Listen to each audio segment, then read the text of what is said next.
All right, I think we're live. So, yeah, we're live. So, viewers, millions of viewers, once again, welcome to the second edition of the BusyBee Boxing Podcast. Podcast is really here to bring you news and discussions on basically boxing stuff. Joining us this week will be the usual suspects. So, we've got Idris, Emmanuel, Toby, Ayo, Mike. Have I missed anyone out? I think that's everyone. And the topics we're going to cover today really is just kind of current happenings in boxing. So we've got the George Groves versus Cox fight from last night. Obviously Groves versus Eubank, which is the next fight. The Charlo versus Lubin card that happened last night. That was a pretty big one. Hay versus Burley, early thoughts because we haven't really covered that. Ortiz failed drug test. Wilder versus and Dillian Whyte's newly announced fight as well. So yeah, we're good to go. But let's kick things off now because obviously there's a lot going on, and we can start with last night. George Groves versus Cox. Idris, do you want to kick us off on your thoughts on the fight? And, wait. On last night, yeah? Yeah, on last night. Just last night for now. On George Groves, yeah? Yeah, on George Groves, yeah. So to all of those listening, me and Money Mike, I'm going to call him from now on, have a bet with Jason about George Groves versus Eubank. Now, I don't know what your guys' thoughts are, but I honestly believe Eubank is going to hurt him and he's going to win the fight. And after last night's performance, I'm willing to even put more money on Eubank winning. So, Jason, if you want to up the stakes, this is how confident I am, to let's say £80 or something like that. Ooh. So you could end up talking out about £160. Or you end up making £160. The way I looked at it was Cox was a lot smaller than George Groves. He didn't come into the fight with any real pedigree other than just being a decent journeyman. He gave George Groves, and you look at George Groves' face after the fight, he took a lot of damage in 4 rounds to look like that after 4 rounds against someone who doesn't hit hard, isn't that adept, isn't that skilled. And yeah, clearly he needed to work on more of his condition and his midsection, because to get hit to the body shot like that and just go down, I think he wasn't of the caliber he needed to be. And I think looking at last week's fight, Eubank versus, remind me of his name again, Yildirim. Yildirim's obviously definitely a better fighter than Cox, and you know, Eubank dispatched him in 3 rounds and knocked him out soundly. And what I'll say is that George Groves doesn't look as good as I thought he would look, and I just think I don't want to say if that fight might be one step too far for Groves, because obviously he's always going to have a chance. I think it's a very good matchup and it's a very good fight. But I think Eubank is just going to have too much for him. And last night's performance didn't put any doubt in my mind as to Eubank beating him. It wasn't, and Jason, you've been saying it, it wasn't impressive. And, you know, he'd done what he had to do. I mean, he got him out there in 4 rounds, which is still good. But the amount of damage he did take in 4 rounds from someone who isn't necessarily that great, you know, it doesn't bode well for someone who, you know, someone's on the cusp of becoming a world-class fighter in Eubank. Yeah, I mean, so in my defense, because I need to defend myself from early here. So I picked early on, and I'm probably one of the few out there to pick Groves to beat Eubank, and that's really based on a couple of things. First, the fact that I believe he's got the natural size in there. He's a natural super middleweight pushing on light heavyweight. Secondly, I thought he had the potential style to beat Eubank, so he could, you know, kind of fight behind the jab and keep it long, as well as, you know, use footwork, in and out lateral movement, kind of how he boxed against Froch in the first fight. And then thirdly, really, because Groves had the experience. You know, he's been in the ring with quite a few ex-world champions, you know, top fighters like, you know, Carl Froch, Badou Jack, De Gale. So, you know, that's why I was really picking him, because I just thought he had the ingredients to beat him. But I'm going to agree with you, Idris, and that's why I'm looking at our bet a bit nervously. I'm kind of looking at that fight now, and you know, his performance last night, and I wasn't super impressed with what I saw. I thought he got hit a bit too much. He did hit Cox with some power shots, but Cox is a small guy, and it's like, I think, you know, if he you know, kind of took those shots against a guy like Jamie Cox, what's going to happen against a Eubank? Do you know what I mean? And Eubank's a volume puncher. It's not, Eubank don't throw 2-3 punches. He throws 9, 10, 11. And if he feels he's got you on the rope, if he feels he's got you, he might end up at 30, 40 punch combo. Like he just keeps throwing. And I think that's gonna be the problem. I honestly feel, and we all know that Groves has a conditioning issue where he seems to take the middle rounds off, and you know, maybe round 9 or 10 he might have a good round in 9 or 10, and then that's it. 11 and 12. If you've got him on the ropes, you know, you could probably, you know, you could really get at George Groves. And I think Eubank has got so much volume. It's just going to be, I think that alone is going to be too much for Groves. Just that alone. It's not about the power, the amount of punches that he's going to be taking. And that's the important word, taking, the amount of blows he will be taking. Like I said, you know, you've got two options here, Jason. You've got two very good options here, and I think Mike will like those options. You can cash out. Yeah, you can cash out. Yeah, you can cash out. Yeah, I'm up for whatever you guys want to do. I mean, yeah. Bet 365. Yeah, bet 365. You can cash out. Yeah, or £80, man. £80. I'm happy. I'm happy either way.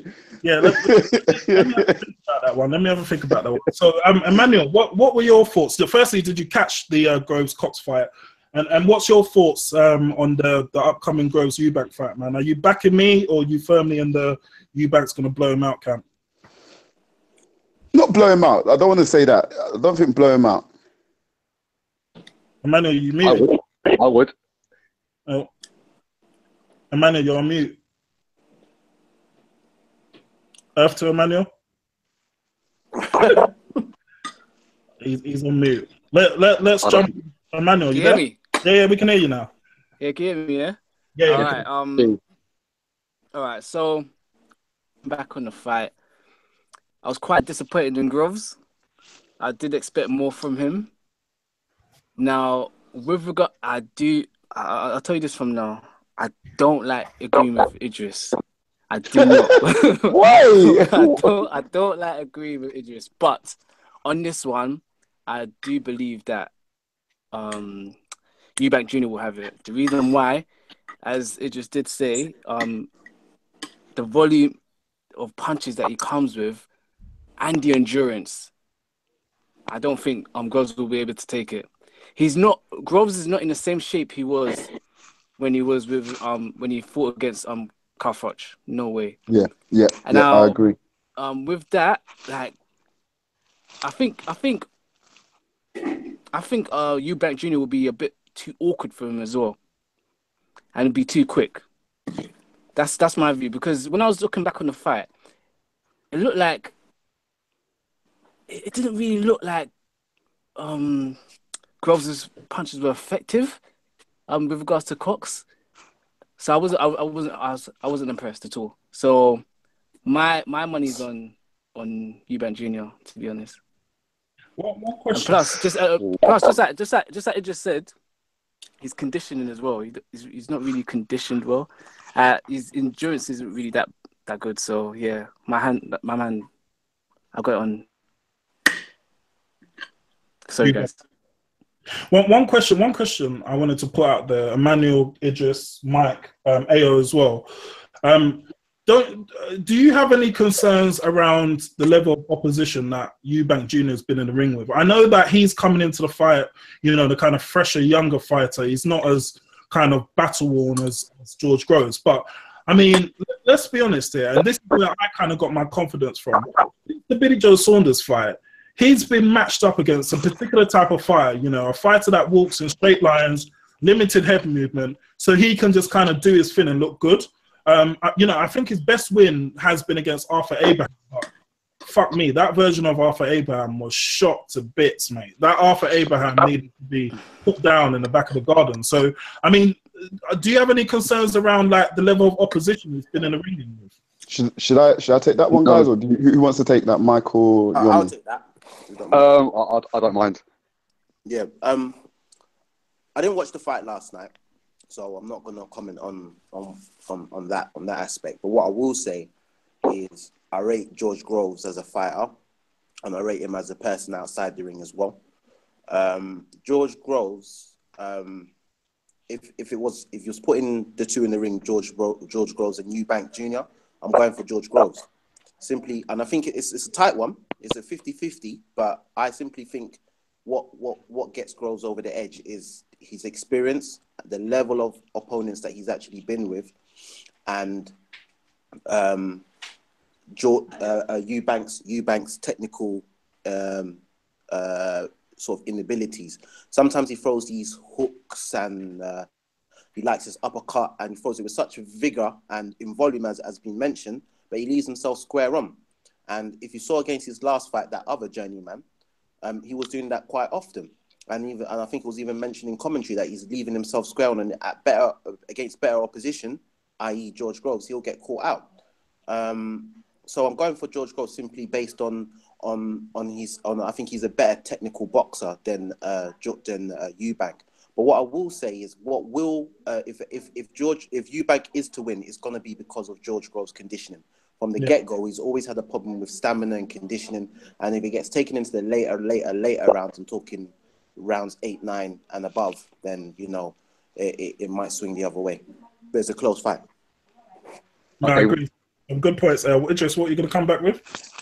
So, in terms of level of opposition, the first thing is before a fighter fights a certain level of opposition, he has to go through this, let's say, exact process anyway.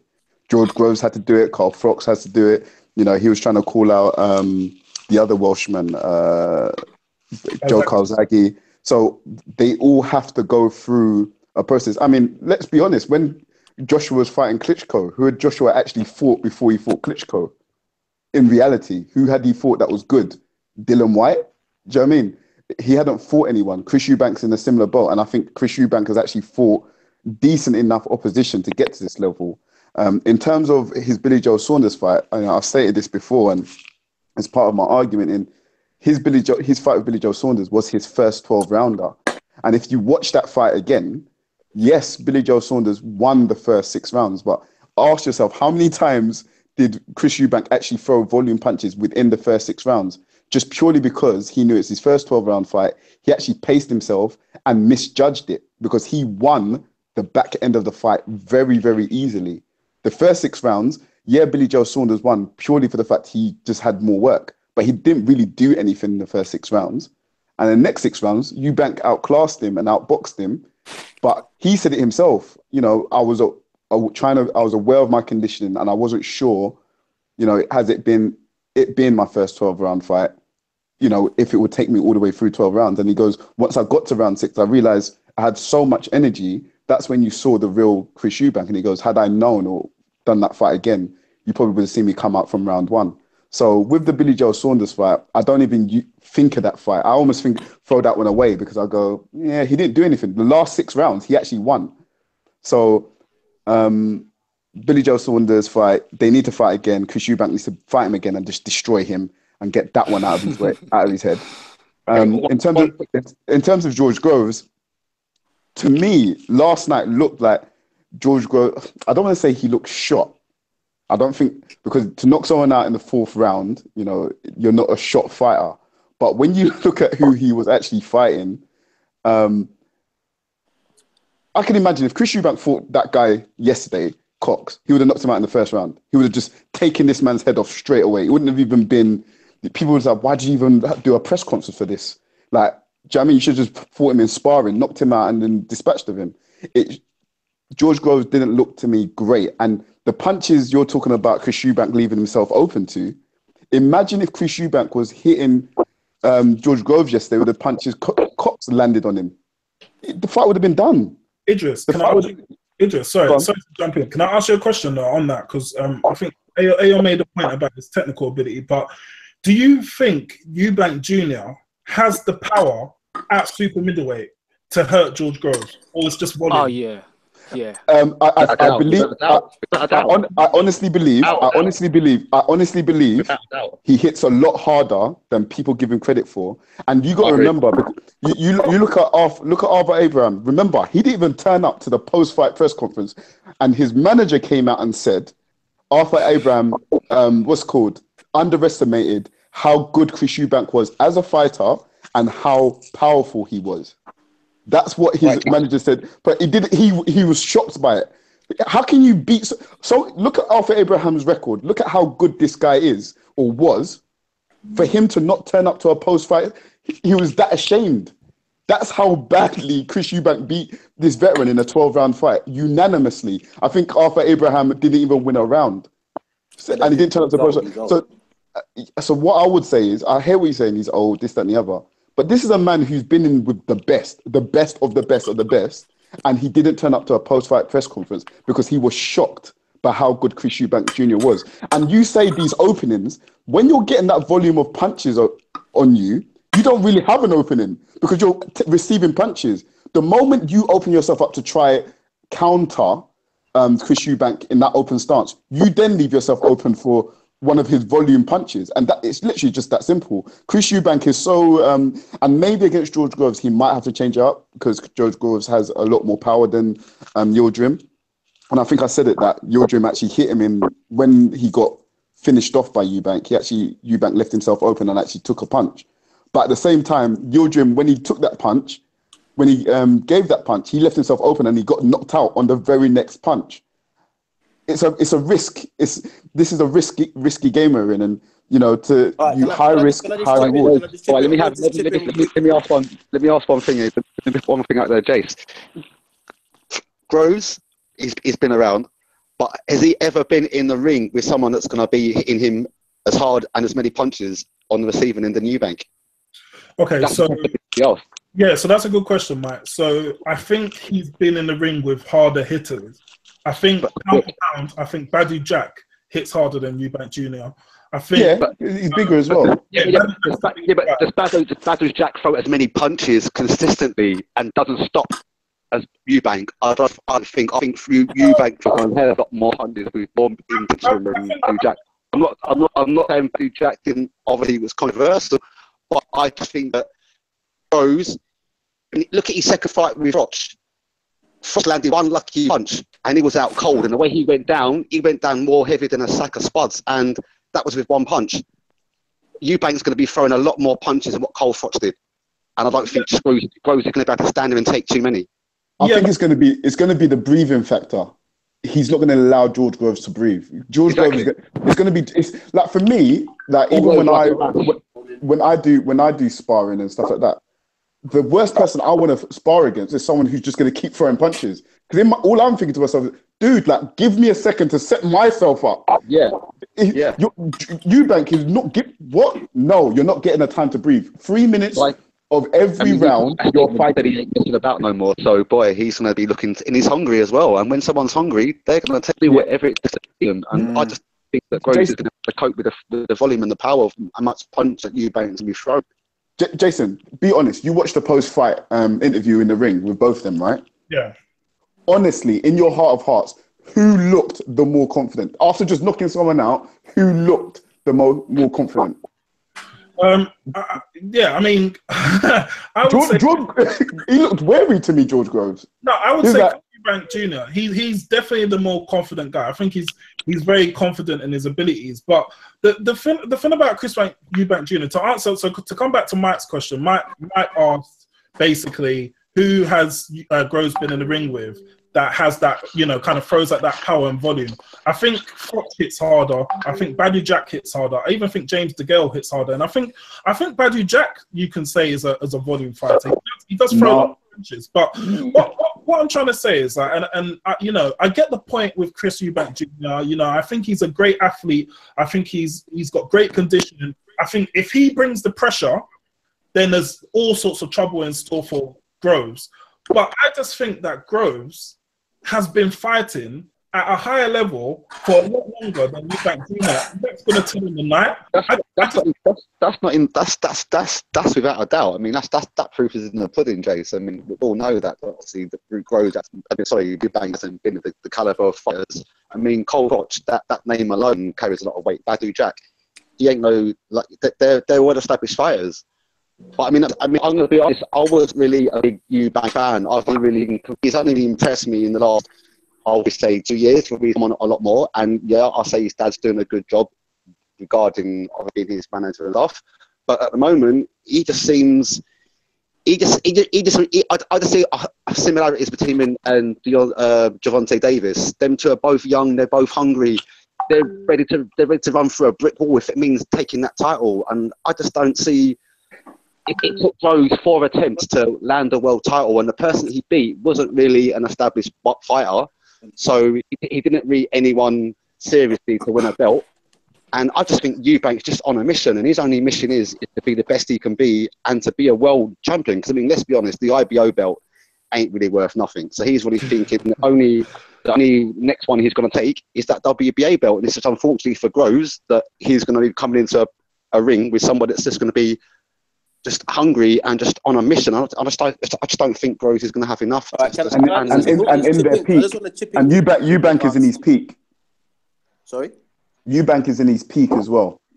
Eubank's in his peak, but if we're talking about last performances, like sometimes when you're fighting a guy like Jamie Cox or whoever Groves fought last night, sometimes it's really difficult for a boxer to get themselves mentally and even sometimes physically in the condition that they are to give their best performances. So I wouldn't really take too much on what happened last night. What I will say is go back to the level of performances that George Groves has shown, and I'm talking about Froch Groves 1. Do you know what I mean? That level of performance, is like he performed out of his skin. He showed me things that I didn't think he was capable of. Yeah. How long ago was that? How long ago was that? That was a while ago, but he has. Wait, how long ago? Tell me. How long ago was it? He's got it. Yeah, but he's got it in his locker. That's what I'm trying to say. Eubank hasn't shown me anything in his locker except volume of punches and just like tenacity. That's not good enough. You know, that's not good enough to exceed. I agree. I actually agree with Ayo on that. You know, I think Eubank is a very talented. Like, you know, it's right there. Like you can see, he's very talented. But in terms of CV, who has he fought in comparison to Groves? Like, you know what I mean? Like, can you guys name 2 people that you rate that he's actually fought and he's beat them? Name me 3 people that he's beat that you rate. You know, anyone can look really good. Like, you're only as good as you look as good as your opponent, right? Yeah, so who do you rate? Who do you rate that he's fought? I think he's got a lot of talent. Yeah. But, you know, anyone could look fantastic against, like, a standard guy, you know what I mean? I don't disagree with the points you're making, yeah? I don't disagree with that at all. But what I'm trying to say is with George Groves, yeah, you're talking about the level of opponent he's fought. He fought Carl Froch twice. He knocked him down. Yeah, he knocked him down. My man got up and actually beat him, yeah? I think, did Carl Froch fight after his second fight with Groves? Was that his last fight against George Groves? Those were his last fights. Remember that? Yeah? Even got a second fight against Carl. Wait, hold on. Listen to what I'm saying. So you say level of opponent. Don't get me wrong. Carl Froch, great fighter, Hall of Famer, definitely. But those were his last fights. George Groves fought someone who was at the end of their career, and he lost twice. The second time being a destructive knockout. Yeah, that was a very good fight. Who was the other guy he fought and he lost to as well? Badu Jack. Kessler. Don't get me wrong. I rate. Mikkel Kessler and what's it called? Badu Jack. Every time he's fought high opposition, very good opposition, he has lost. Apart from James DeGale, and depending on how you rate James DeGale, I do think James DeGale is good. But depending on how highly you rate James DeGale, apart from him beating James DeGale, he has lost to all the top level opponents. But the same applies. Okay, let's put Carl Froch. The same also applies to Eubank. When he fought Billy Joe Saunders, is pretty much the only person. That's true. You know, this is the one argument, and But that is the one argument I'm not going to allow you lot to have. The reason I stated it already. Before that he'd only fight in 6-round, 8-round, 10-round fights. Yeah, But I guess you could say the same thing about George Groves. Then you could say, oh, before Carl Froch, he hadn't fought anybody of that caliber, and he was young. Yeah, you get what I mean? Like, yeah. So we can't really use that excuse. Hold on. But he fought him twice, lost twice. Then he fought Kessler, lost. Then he fought Badujak, lost. Every time he has fought a world-class opponent, he has lost. And Yeah, then, but you know what? Wait. Hold on. Let me finish. So every time he's fought a world-class opponent, he's lost. Yeah. Then with Eubank Jr., the reason why I'm never going to use the Billy Joe Saunders fight as an argument that I'm going to let people use against me is because it was his first 12-round fight. It's like Yomi can tell you this, Toby can tell you this. If we go and do a sprint, as well, we're athletes. If we go and do a sprint, like a 300 meters, and it's the first time you're doing it, you don't really know what shape you're in, you hold back, you reserve, because you're thinking to yourself, ooh, I don't know what kind of shape I'm in. Let me hold back in the first 50, 60 meters and build myself up into the run. I'm assuming you two could agree with me on that. When you're going into a 12-round fight the first time and you know how hard a 6-round fight is, you're thinking to yourself, maybe I'm not going to give my all at the beginning and then see what I have towards the end. And that's exactly what Chris Eubank Jr. And if you guys will, I'm assuming you guys would agree with me. But when you watch that fight, the last wait. Listen, this is what I'm asking. I haven't asked you what to agree on yet. I'm asking you now. If you watch the Billy Joe Saunders fight, the second half of the fight, who won that fight? Billy Joe Saunders or Chris Eubank? I'm asking everyone in the group. You're asking. I'm asking. Let's go. I asked one question. I asked one question. Let me answer your question. You see the first bit of your question, yeah. If you're going into a contest and you think, oh, let me just hold back. I'm going into your. No. I'm talking. Yeah. Wait. Let me just finish. If you're trying to say that if you're going into the unknown, he held back, and then all the rest of it. What I'm trying to tell you is, if it's a world title fight, it's your first world class, your biggest fight ever. As an athlete, you're going to say, I'm going to give everything I've got. I'm not. Thank you. Yeah, I agree. That's exactly the mentality you're going to have. You're not going to be like, oh, let me be tentative and let me just feel him out and all of that. No, that doesn't. I don't agree with that. That's all I'm going to say. Okay. Like it just. I agree with you, but that statement that you made, I didn't agree with. That's what. Which statement? Just like Ayo said, because just remember, in training, you're conditioning your body for those rounds. Yeah. You know what I'm saying? So this is what I'm trying to say. So you put yourself into the unknown, innit? You push yourself so that you enter the unknown, so that in future fights or races, you'll be able to perform at that level. Correct? Yeah. Thank you. Yeah. But at the same time, and you guys, and I know for a fact you guys have all done it. Oh well, us as athletes have all done it, where you've kind of, because you're unsure as to where you're conditioned. When you've just come back to winter, like today, I've just done a 300 today, and I was like, I've just had a hard part of my training session. This last 300 is going to be really deaf. I'm going to kick the last 150, but see what I can hold back within the first 150. Yeah, but that's training. In competition, it's not that way. Do you get what I'm saying? Exactly. But what I was trying to say is, like, the reason why I believe that Eubank will beat him is solely down to, also, you got to take his mentality. Like Mike said, he's hungry. I don't feel that. What's his name? I don't feel that Groves has got that fighting spirit. Whereas I feel that Eubank Jr. has that. I think Groves is more accurate. Not accurate. I think Junior is more accurate as well. And he wants it. But I want to ask you guys a question. Do you believe that they are world class? Idris? I say Eubank's on the cusp. As in right now, not potential later. As in today, no, he's just below Eubank. Who? You say the same about the Eubank Groves as well. What you're saying? Wait. Let me just jump in there because I've been quiet. Wait, Idris, are you saying? So you're saying that Groves is not world class? No, he's not world class because he's going to lose to Eubank. Come on, I know it's a Sunday. I think. Okay, let me explain it this way. I believe what Eubank is doing is putting him on the cusp of world class, and some of his attributes that he has, the volume of punches he throws, the amount of, it's not just the volume of punch, it's the amount of power he's putting within each volume punch. He isn't a power puncher though. I don't know. Wait, hold on. Listen to what I'm saying. Thank you, Ayo. Thank you. Listen to what I am saying. Why am I not being able to talk? Listen to what I'm saying. Where we've all agreed, Eubank is not a power puncher. He's not a one-punch knockout artist. That's why he throws so many volume punches. But within himself as an individual, he's throwing hard punches a lot of times, which we all know takes a lot out of you.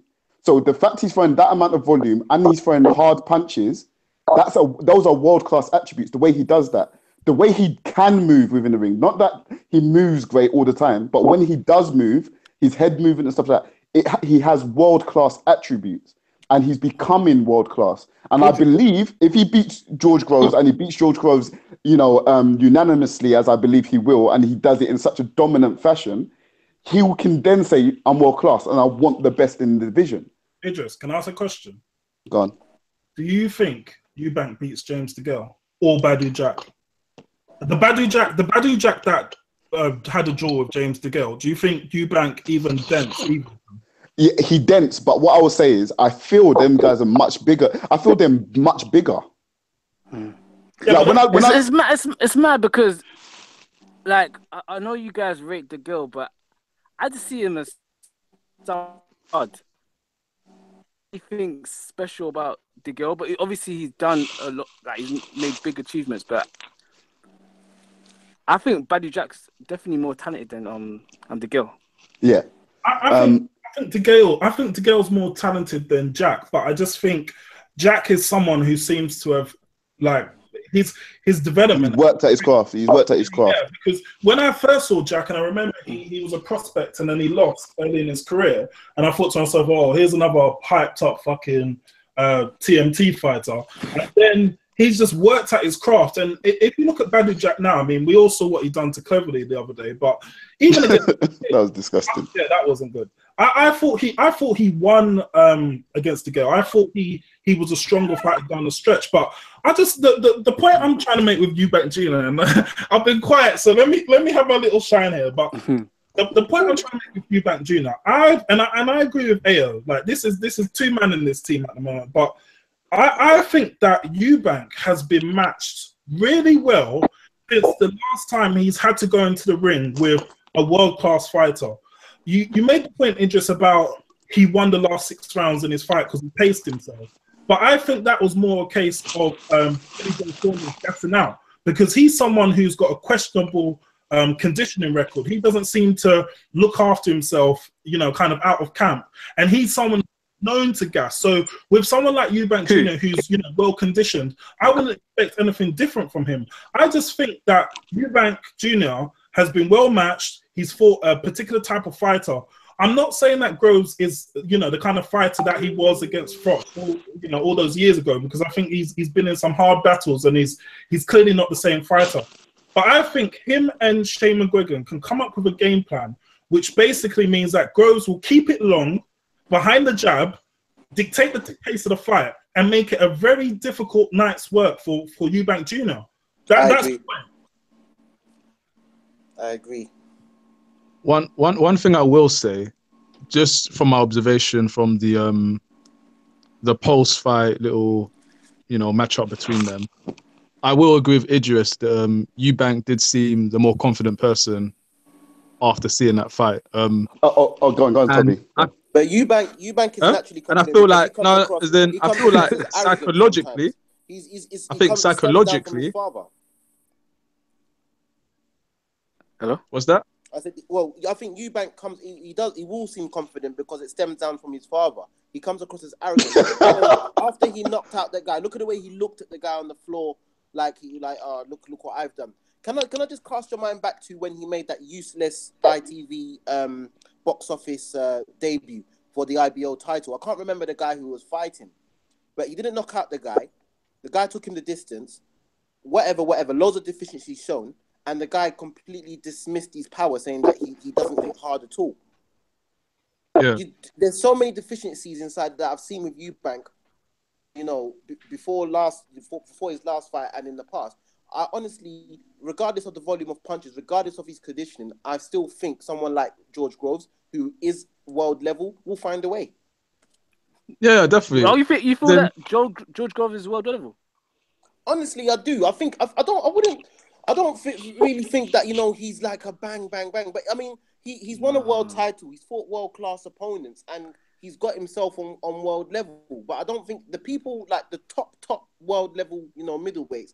I think he will lose, but he is world level. But one important factor, a person that he beat for the belt ain't no George Grove, ain't no Kessler, ain't no Badu Jack, he ain't no James DeGale, but he didn't beat the belt from a world champion. That's just like Charles Martin.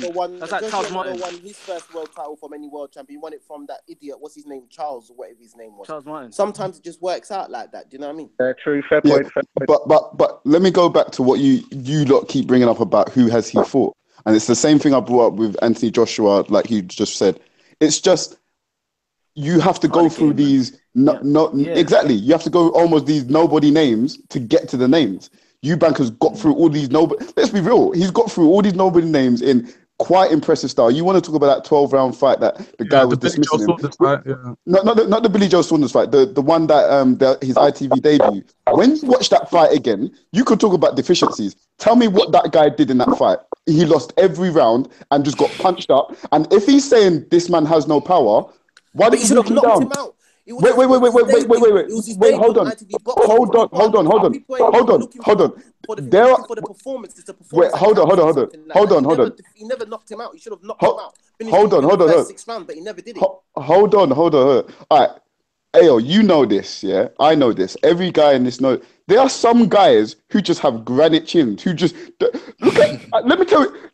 Let's talk about Triple G. How often does this guy get hit square and he just walks you down? He just keeps coming forward. Then he just goes, "I'm gonna knock you out now because you can't take my power." I'm not saying Eubank is a great has great power, and let's all agree on that. We don't think he's got great power, so he's not going to knock out every guy. But the amount of punches this guy throws, if people are saying this guy can't punch hard, throw a flipping punch back, walk him down, and then knock him out. If you've got so much power. We talk about Mayweather all the time. Oh, Mayweather ain't got knockout power, blah, blah. So why don't these fighters throw punches back against Mayweather? Because he hits hard enough to keep you away from them. George Groves, I think, has more power than Eubank. But at the same time, I think Eubank carries enough power to make George Groves go, you know what? I don't want to be getting hit flush like that every time. And that's why these guys have their high guard up. They don't want to get hit by that uppercut. They don't want to get hooks thrown at them. They cover up. They just cover up for 12 rounds and literally survive for 12 rounds. You could talk about his ITV debut, but when you watch that fight again, this guy threw no punches and just got hit for 12 rounds. Sometimes you're just not going to knock a guy out. You're just not going to. Arthur Abraham, how many punches? I think this guy threw like 150 punches in 12 rounds. Like, he just covered up. Literally. Sometimes these guys are just protecting themselves and are just bracing themselves for every punch. And I know this. I think Yomi will know this. Jason will know this. Those of us who spot, when you brace yourself for a punch, you're more inclined to withstand that punch than a punch you don't see coming and you don't expect. These guys know. Okay, if we break it down to sort of like the basics, like how would you rate Eubank's footwork? How would you rate his speed? How would you rate his power? I have said this. I've said this. We had this in a different conversation. Me, Jason, and Yomi, is that, and like I stated earlier, Eubank has world-class attributes. He's got athletic ability that he does not use. He doesn't really use his footwork. His footwork can be better, but Jason said it himself. Eubank's footwork has been improving. It's been improving, and as we've seen him getting to his peak, he's starting to look better. He's starting to look more of an all-round fighter. He beat Yildirim last week, boxing more on the back foot. He is adapting his style. When he fought, who is it? The Irish guy, the McCracken guy? He stopped him. Gary O'Sullivan. Yeah, Gary O'Sullivan. He threw. I would say he threw too many punches. Gassed himself out in like round 6, took some punches. He definitely got tired in that fight. Exactly, but you see how he's developed and and he said it. He said, I made some mistakes. I almost overcommitted myself because I wanted to get him out. I hated him. And he said, since then I've taken my emotion out of the fight, and he hasn't even had a bad word to say about George Groves. He just said, "I'm going to take this guy out." And one thing we're not talking about, the elephant in the room that Eubank has brought up so many times. I need to see these sparring tapes. I need to see the sparring between George Groves and Eubank, because Eubank has talked heavily about how he had him up, and and George Groves has never denied it. He's never come out and said, "No, you didn't have it up," blah blah. And Eubank has said, "I've got the tapes to prove it." So that as well, George Groves hasn't tried to say, "Oh, he didn't do it," blah blah. And Eubank has said, "I've got the tapes. I had him up." Do you know what I mean? And George Groves hasn't tried to go, "No, well, he's lying," or I won the sparring. Eubank is very confident because he's fought this guy a lot in sparring, and he says he's beaten him. And George Groves has not once, unless you can find it somewhere, has not once said this is not true. So that's another thing that I believe is in Eubank's favor as well, psychologically. Yeah. That's what I was talking about. You know, the post-fight, he seemed like the more confident person. When I observed George Groves' body language, he actually he seemed like he'll take the fight, but he doesn't want to. He doesn't want to fight. Exactly, that was my feeling. That was my feeling. I wanted Jason to say that. At the same time, Belly said, he has to. It's true. And even though I feel like he's psychologically maybe got an edge over George Groves, from my observation, just from that small little 30-second, it does, like, we can't. I will ask you, Idris, how much do you rate? Why's everyone always asking me?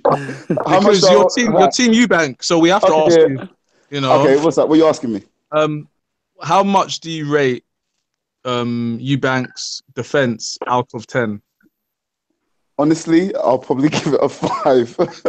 I'll probably give it. And I think you're being generous. That's why I even laughed. Yeah, because he's very open when he punches. When and there's nothing spectacular. There's nothing spectacular about Eubank except I think he's got very good endurance and he's conditioning, and those are like just physical. Those are just things that you're blessed with naturally. When it comes to boxing, I don't think there's anything he does. He's a bit like Baddy Jack. He does all the basics good, but not spectacular, and that's why I don't think he'll ever be at world level. I don't think he'll beat George Groves. Oh, that is so mean. No, I think he's at world level. He does all the basics good. Things to okay, Ayo, let me just say. So if he beats Groves, does he become world level or not? No. Not really. But you just said that. You just said I know. I said that Groves. How can he become world level if he takes that Groves? World level. I said that Groves is world level, and the reason why I'm giving Groves world level is simply because of the opposition he's faced, and he is a world champion. Let's be honest. So I have. You're upsetting me. You're upsetting me right now. Ayo, you've upset me. You've upset me, Ayo. Are you hearing what you're saying, Ayo?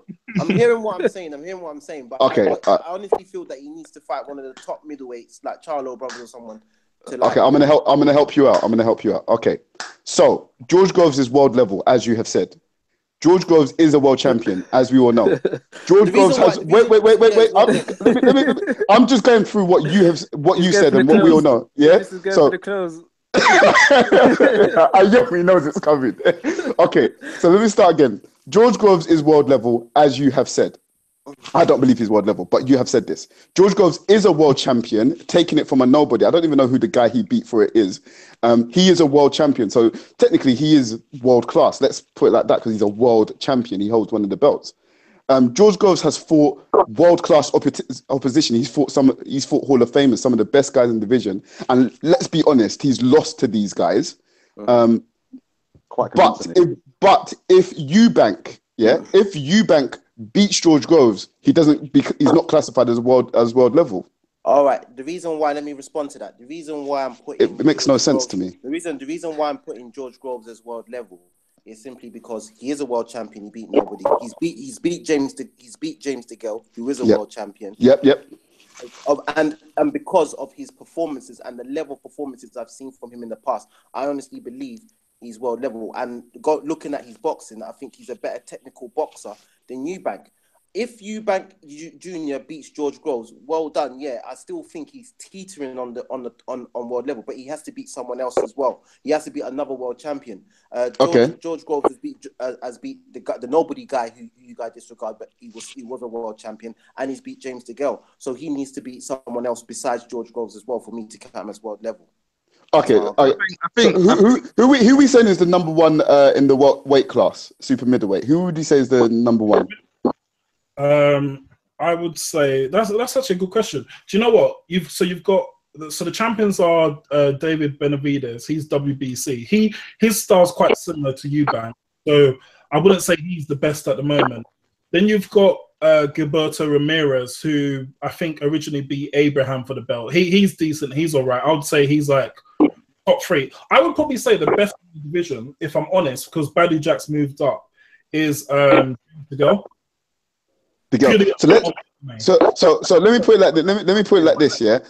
So if Eubank went, how comes the echo? Does it echo? If Eubank just went and beat James DeGale, yeah, I think we agree he's better than George Groves. I think he is anyway. Probably at this stage of his career, yeah. If he just went and beat him, would he be world class? Let's just say he didn't fight George Groves. Something happened, didn't fight. Went and fought DeGale and he beat him. Would you say he's world class then? Yeah, I'll give him his props. I mean, look, I slightly so I think AO, you made the point that you wouldn't say he's world class if you want. You know, if he has to be 2, it has to be at least 2. If he beats George Groves, I will give him his props that he's a world level fighter, because I think he kind of catapults himself into, you know, kind of the conversation. Yeah, exactly, the conversation, because then there's not many super middleweights left after George Groves. I think George Groves is like world level for me. So if he beats him, credit to Eubank. But I don't know. I just think, because I know Team Eubank's a big team. Obviously, Idris is out there doing. I got pom poms out and everything.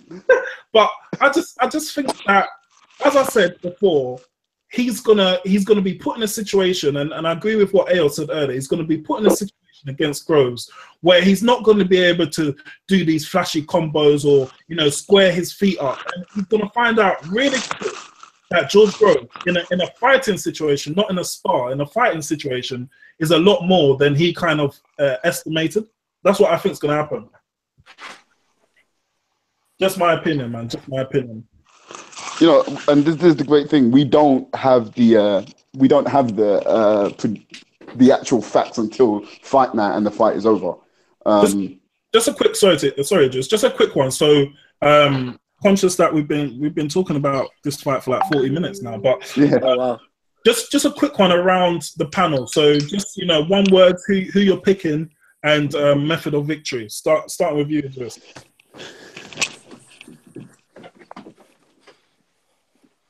Idris, you there? Yeah, I'm here. Yeah. So just who you're picking for the fight and method of victory. Well, first of all, that's a silly question. Your first question is a silly one to me. Obviously, Eubank. Yeah. Duh. And then I believe either unanimous decision or late stoppage. I'm going for those 2. Okay. Emmanuel, what are you saying about that? Eubank Jr. definitely a late stoppage. Jeez, 2 late stoppages. Toby? Get back to me. Magic Mike? Eubank all the way inside 6-round stoppage. Jeez, a quick stoppage. And AO finally, man. I'll go for Groves inside the 6-round stoppage. Gee. You know what? Upsetting me, Ayo, I need to meet you and have a proper discussion. Ayo, that's not a bad shot, man. How confident are you in that? I'm confident, and I don't honestly. I don't think it's gonna go 12 rounds. The reason why I don't think we might have to add one more to the table for the pot, man. Yeah, man. Groves hasn't got the. I don't rate Groves' condition, but I just don't. The square on throwing volume of punches, leaving himself square. I think he's gonna get caught. Honestly. Well, I'll take my name from Money Mike to Bullion Mike. Boy, I'm gonna get some papers, man. Just one question. I thought £500 tonight might be something, but boy. You're KB. Who you picking, KB? Yeah, so I'm going for obviously Groves, and I'm probably going to go by split decision. But just a quick question to the panel, just to throw it out there before we move on. Just one word. Do you think, and Ayo made a good point there, do you think that Groves has the power to hurt Eubank? Yes. No. Yes. No. That punch that he used. Wait. Actually, okay. A body shot, yes. A body shot, yes. Because obviously Groves can hit a good body shot. He's heavy-handed. He is. I'll say yes. Yes. I'll say yes. With a body shot. Body shot. Okay, Jason. In what I want to context ask do you mean? Sorry, what was that? In what context do you mean, like hurting? Because they're boxing, they're gonna hurt each other. So No. So oh wait, who's crackling? Can we hear who's crackling? Someone's breathing down the mic. No, it's just so the question was basically because Groves has got heavy hands, right? We've seen him drop Froch. We've seen him, have success at times against Badu Jack. He was able to keep De Gale at bay. He stopped Chudinov to win the title. Obviously knocked out Jamie Cox yesterday. He has shown a history of power. I'm just saying, do you think he's got enough power to hurt Eubank Jr. at any point in that fight, i.e., daze him or put him down on the mat? No, I don't think so. Has Eubank's chin ever been tested though? Yeah, He has. Eubank's got a chin. Against who? Against who has he fought that his chin has been tested against? That's a good point. That's true. Well, unless we're saying Sullivan's not a big puncher, then because I remember Sullivan hit him with some flush punches. And Saunders. Yeah, but to be fair, Gary Spike O'Sullivan and Billy Joe Saunders don't hit like George Groves. Is George Groves going to have enough time to land a money shot? Because Eubank's just going to be all over him like a rash. I don't know if he's to get even the time to even really think, where did that come from? I ain't even settled in my routine yet, and he's going to be bombarded. That's what I was trying to say. Keep him on the end of a jab. Keep it long. I just think Eubank. I think it's too slow for him. I think Eubank would have made that. It's too slow for him. Catch him with a nice. I might change my prediction to a knockout. Huh? I might change my position for Eubank to evade, grab, step inside and land an uppercut, and it's good. Grown man. Happy days, WBA champion. Easy. I'm gonna say this. I'm gonna say this, Jason. Yeah, and I said this ages ago. I am worried for George Groves. I haven't emphasized it enough to you guys. I am worried for George Groves. He's going to get hit flush. He's going to get hit a lot, and there's going to be some punches in there that they might go. He needs to stop the fight because George Groves. I don't care how good his jab is. Yeah. At close counters, and we all know Eubanks is an inside fighter. He will move his head because he does have good head movement, round one of those jabs and get that uppercut in. And then he's going to throw a straight left. I might as well write this prediction now. He's going to slip. He's going to move. He's going to give him a dirty uppercut and hit him with a straight left. I don't know if it's going to knock him out. Let's not forget. Let's look at the statistics. 26 fights, 20 knockouts. That's Eubank. That's Eubank. And how many fights has Groves had, and how many knockouts has Groves had? The ratio. Yeah, but look at the level of opposition, guys. I mean, but look at we could just say that key point. As well. That's the key point. But Groves has not been in with someone that's going to be hitting as hard and as throwing as many punches as Eubank. That uppercut's just going to land. One of them's going to land, and it's going to be. Can Groves take it? But what about Badu Jack? You can't sit there and tell me he lost to Badu Jack. This is what's upsetting me. You keep bringing up the people he loses to. Like, it's upsetting me. He's fought, mate. Every quality fighter that Groves has fought, he's lost. He's lost to, yeah. And I'm not being funny, but like I said, Cole Fox ain't the biggest heavy hitter in the middleweight division. But that knockout that he gave to Groves at Wembley was just the way he went down was just like he buckled. Agreed, but the same thing applies to Eubank. The one person he's fought at good level, he lost to. But wait. Has Eubank been knocked out yet? Has Eubank been knocked out yet in his career? Yeah, but who's he been in with? Like, no, so, doesn't matter though. Doesn't matter. Has Eubank tasted the canvas yet? Has he tasted the floor yet? No. Okay. Now, how many times has Groves tasted the canvas? Okay, I get your point.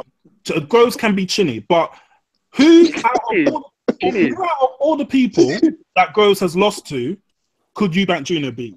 None of them. He couldn't beat Froch. He couldn't beat Badu Jack, and he wouldn't just beat... They spot together, just one question. Do you think Groves has the power to knock out Eubank? I do. I do. No. You think it does? Can you see can you see Groves winning by knockout? I can. Potentially, if Eubank Jr. squares his feet up, yeah, he will get. That's exactly it. Yeah. He'll get. If he starts. All right, then, throwing, Jay. Let's make this wager then. Well, if you think that Eubank, sorry, you're saying that Groves has got the power to knock out Eubank, and you can see Groves knocking out Eubank. Let's just make this interesting. Let's have a little side bet on a knockout KO as well. All right, let me think about that. I'll come back to you on that one. Jason, bet 365, man. You can still cash out. I'm just letting you know. I'm actually going to place a bet on a Eubank knockout inside 6 rounds. I hear what Mike is saying, and I agree 100% with Mike. I hear what Ayo is saying. I don't agree with you. Yomi, I hear what you're saying. I agree with pretty much everything you're saying. Toby, you're kind of on the fence. Not really sure what you're saying. Out of all of you lot, I want you guys to understand. This is coming from my heart. I'm not just saying it. I'm not just using my head. My head is ready to talk the sense. But the feeling I have in my heart, I am very, very worried for George Groves. You guys don't even understand it. I am so worried for him. I'm scared. I believe Eubank is going to put on a devastating performance. Whether it's unanimous decision or late stoppage, he's going to hurt George Groves bad. And George Groves might retire. He might retire after this fight, bro. I'm saying it now, boys. He might retire. Jace, one question. You know what? Do you remember back in the day, when we've done this for Jay, quite some time. do you remember back in the day when Mike Tyson first burst onto the scene? And I can't remember who said it, but they said to him that when Mike Tyson hits, he hits like someone that they just start like he's from someone, and he throws punches with bad intentions. That's what Eubank's going to be into Groves, man.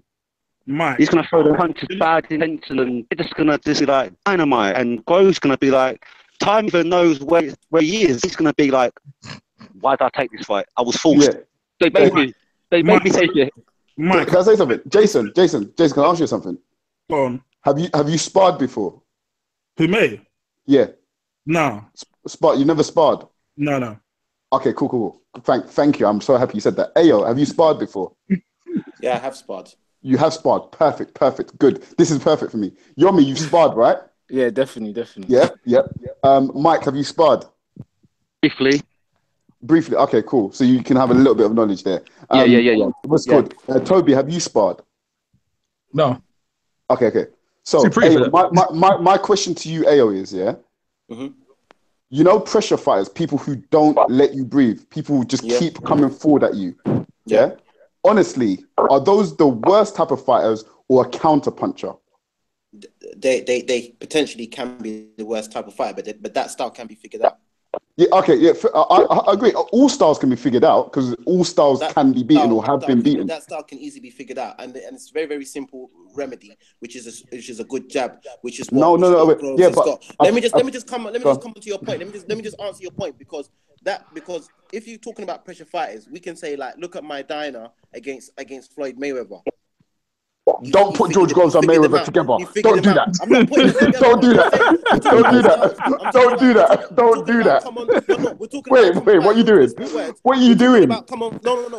What are you doing? Common fighters. You're talking about pressure fighters. All I'm telling you is that common and that aggression and that volume of punches that you keep on diddly-daddling about, that's nothing. A solid but was Maidana really a volume fighter? Wait, hold on. That's a good point, actually. Ayo, head is, yeah? Look at the level of fighter Mayweather is against the level of fighter Maidana was, yeah? Hold on. Let me tell you something. I was only using the Mayweather and Maidana analogy as a sort of an example of how to deal with that kind of style. By no means, and I'm saying this categorically, disclaimer right now, comparing George Groves to Mayweather or anything else. I was just using that as an analogy for the styles, how to deal with that kind of style. That's perfect. And when Cotto fought Mayweather, what tactic did Cotto employ on Mayweather? I'm asking. Cotto against Mayweather, what tactic did he employ on Mayweather? He came with the pressure. He came with pure pressure, right? Yeah. When after the fight, Mayweather said that is one of the hardest fights of his career. Someone coming at him like that, relentless. How often? Look at was it round 6 when he bloodied Mayweather's nose? No, Mayweather went back and his nose was all I've never seen Mayweather have that look on his face like Rod, my man is hitting me and he's not stopping. It's relentless. One question though. On that fight, if you remember, post-fight, so I remember Cotto, fought a brilliant fight that night. But post-fight, it was kind of acknowledged by the media and the kind of boxing community that Mayweather kind of made that fight harder than he needed to. That's true. He was engaging at times where he could have just fought long. If he had done, typical Money May, stayed on the outside, given him different looks, planted his feet when he needed to, he would have slapped Cotto silly. But, he wanted to have a scrap, we're told, and he made it difficult. But, yeah, I get your point. I mean, let's probably move it on. Wait, quickly, but last bit. The reason why I asked everyone about if they sparred before is that, and I said it earlier, is the hardest times I've sparred is when I was faced with someone who just didn't stop. Like, even if I was hitting them with good punches, because obviously it's sparring, you're not... You would like to knock them out, but you're not trying to hurt them because it's sparring. But it's like, this dude is not stopping. And no matter how much I punch him and I think I'm disheartening him, his hands won't stop coming. Like, he just keeps going. And when I step to the side, he's following me. He's there again. And all I'm saying is that Eubank is a pressure fighter and he throws a lot of volume punches. But it's the accuracy, and like Yomi said earlier, it's the accuracy that he's hitting those uppercuts. Oh, please. I'm so worried. Sorry. No way. You can't be talking about accuracy with... Sorry. No. I refuse that, Idris. What? Did you look at the last fight that he had, yeah? And look at how many of those 30 punches he threw. Look how many actually landed on that guy. Yeah, they'll block by I literally watched that fight just before I logged the on most important thing is, if Eubank's going to be throwing like 50 punches at a time, at least 25, 30 of them are going to be hitting. And Groves ain't stopping all them ammunition. As soon as he moves his chin one side, he's going to get bang. As soon as he goes to his body, he's going to be bang. As soon as he goes back to the head guard, I think Groves is probably a different caliber to the other guy that, Eubank's for, innit? Yeah. But we'll see. Let's wrap it up. Okay, so moving on. Obviously, that was an interesting chat. So we'll see how that one develops. Last night, we also had the 154-pound supercard, which was Charlo versus Lubin, Jarrett Hurd against Austin Trout, and then Erizlandi Lana versus Golsha. But I heard that was a stinker, so let's not even talk about that. Just throwing it out there, because firstly, I'm a big Team Charlo, Twin Charlo fan. I think those twins get slept on. They're amazing. They're absolutely amazing. Amazing. It was a good fight last night. Every time they step into the ring, they handle their business. They're devastating. They've shown skills. For me, they're two complete fighters. I think the always get mixed up with the two. I think the one that's gone up to middleweight, is it Jamel? No, Jamel fought yesterday. Jamel. Yeah, so I think Jamel's slightly better than Jamel, but Jamel's certainly... Jamel, you said Jamel. I'm confused. Okay, the one that fought yesterday, I think he's coming on quite nicely. I know he's been the new trainer, Derek James, and he's did a lot of sparring with Errol Spence, and I think that helped him for yesterday's fight because, you've been sparring with Errol Spence. With all due respect, you step into the ring against Lubin and, you kind of know what to expect. But, I mean, just putting it out there, what was your thoughts on the fight? Where do you see Charlo going from here? Do you think he should step up to middleweight and chase a Canelo fight? I mean, do you think he could potentially win a fight against Canelo? Okay, I'll let you guys go first. Unless you want me to. No, interesting. Okay, yeah, so obviously watching the fight, a lot of things that I read into is before the fight, the pre-fight build-up and the press conferences and stuff like that. And one thing I was saying to myself, Erickson Lubin, you've been great at what you've done. 13, 14 fights he had won, like 11 knockouts or something like that, a great record. But in my head, I was thinking, all that talking, you got to back it up. And Charlo was so calm. It was almost like, you don't know. Like, until you get in that ring, you don't know. Keep running your mouth, but when we get in that ring, you don't know. When I watched him, the way he picked that knockout punch, Erickson couldn't get up. And his skill level, his accuracy is scary. And I mean, it scared me watching it to not hit someone like that. And it didn't even look like he necessarily hit him that hard. It was just so accurate and right on the temple. discombobulated Erickson Lubin straight away. And it looked like an awkward punch. Yeah, that's what I'm saying. It came from. I tried to look at slow motion. I'm not sure if it was on purpose or what it was, but it looked like a very. It was the reason why I say it was definitely on purpose. I was surprised he dropped.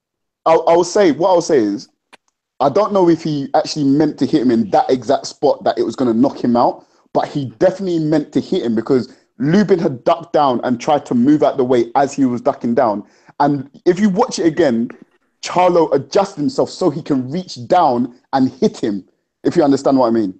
So he meant to hit him, whether he meant to knock him out in that exact instant, but to hit him like that, flush, when someone was ducking and moving, it is scary because in my head, I'm thinking, you can't get out of the way of a guy like that. He's going to hurt you. And should he now go up and fight Canelo? It will be a great fight. Again, it will be him carrying up the power though, because obviously Canelo is quite heavy set and Canelo can take big punches, as we know. Will it be a step too far? I don't know. I think it'd be a great fight, though. It would be a very, very good fight. Do you think it'll be a good fight if he fought Triple G, Idris? Who, Charlo? Yeah. Yeah, exactly. I think it'd be a good fight there as well. Okay. You know what I was doing there, right? Yeah, I know exactly what you're trying to do. No traps out here, son. No traps out here, son. I believe Charlo will have a better chance against Triple G than he would at Canelo, though. Do you think so? Yeah. I do. Oh yeah. I do. Them ones there. Them ones. Yeah. So I just see what I did there, Toby. I see you. So I just wanted to make a comment on that fight. So yeah, as I said, I mean, I'm a real big. I like the twins, man. I think that every time I see them post fight, they're so animated, and I think part of the reason is because they just don't seem to get the praise in the media, but. The thing about that knockout, as you said, Idris, it was devastating. I mean, Lubin came into the fight, so I think he had like a record of 18 wins, 13 by knockout. He was tipped to go to the 2016 Olympics, and then he kind of went professional. But he got timed absolutely perfectly, bent his head in, and then he kind of caught him with this. It was like a half hook, half uppercut. Yeah. You see, like when I knew Lubin was hurt, was when he was on the ground throwing punches. Did you see that bit? Yeah.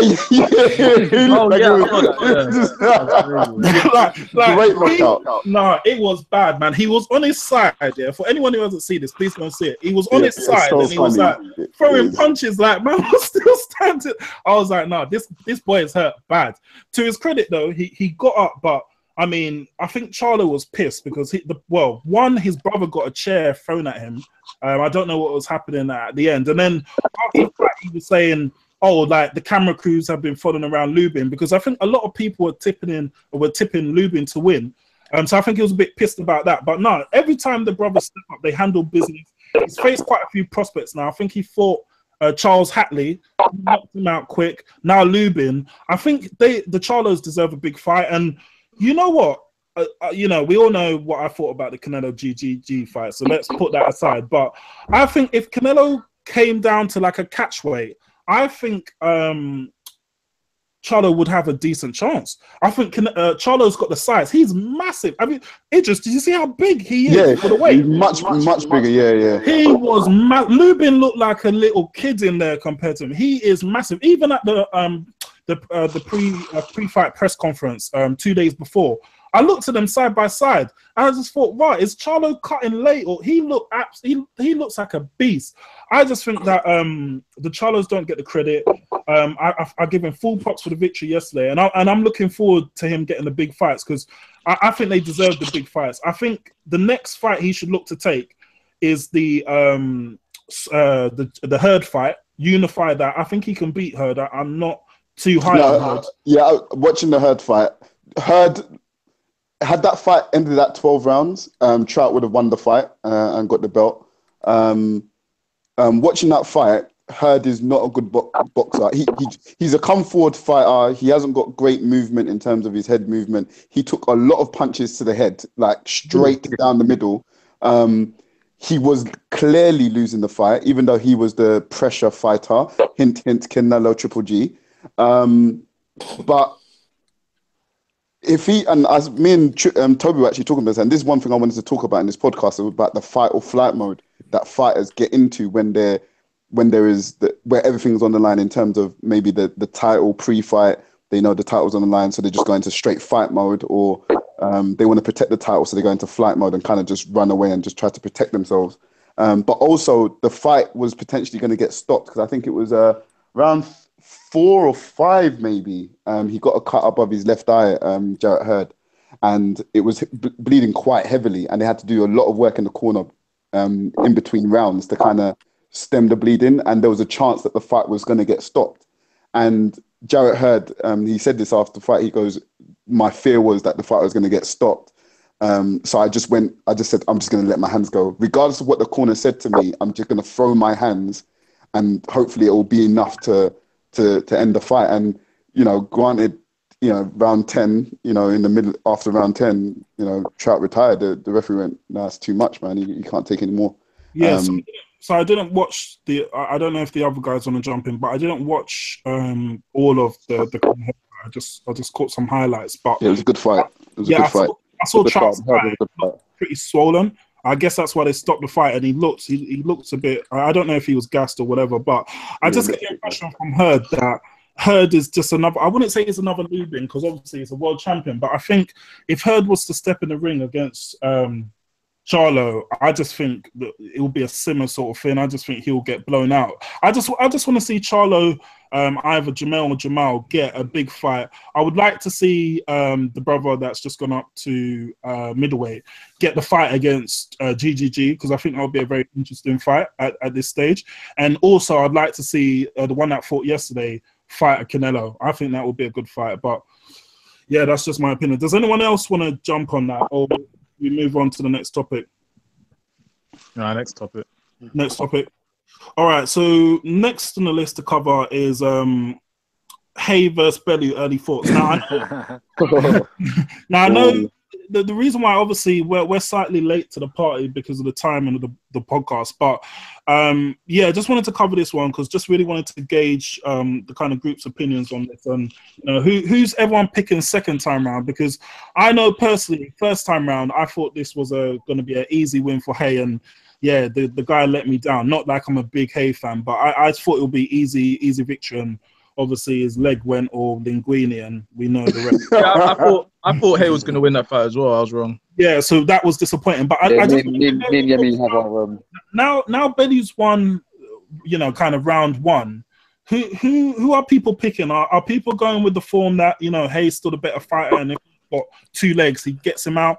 Or do people see kind of chinks in Hay's armor and he looks shot and think that Bellew will be able to kind of repeat the same trick and box cute and win on points? I think Hay's the better fighter, but I think Bellew's got more heart. I think Hay's a money fighter. It's not about.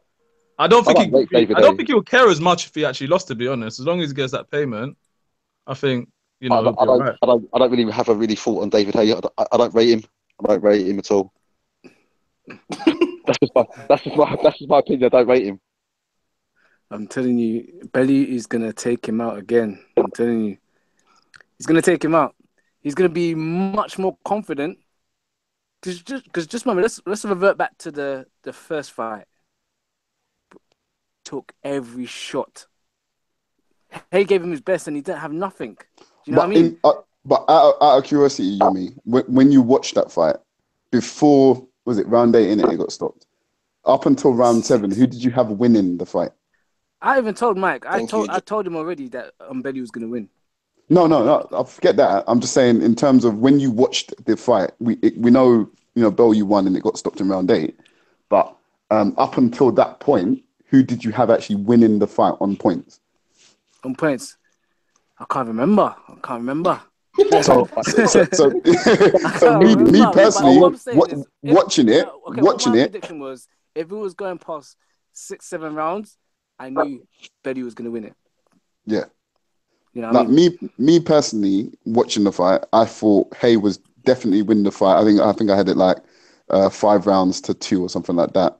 Coming into round 8, and then his leg went, and it was just disaster. Oh, come on! But what I will say, I had Hay ahead in early rounds, but for the rematch, I don't like David Hay. I don't rate him as a fighter. I'll just back Bellew just to knock him out and just shut him up and just end his career. because I just don't rate David Hay. I hear you. I mean, Don't get me wrong. like I said, if it goes 5 or 6, Hayes done his thing in the past. Oh man, Hayes But just he's not motivated. He's only money motivated, and that can only take you so far. He'd be the best fighter ever, but he talks a lot and just doesn't back it. Whatever he says, it's the complete opposite. He said he's gonna hurt Bellew, and he just got beat up. And sorry, Achilles on no. He didn't get beat up. Come on. No, all right. Achilles on no. Achilles. He got beat up. He got beat up.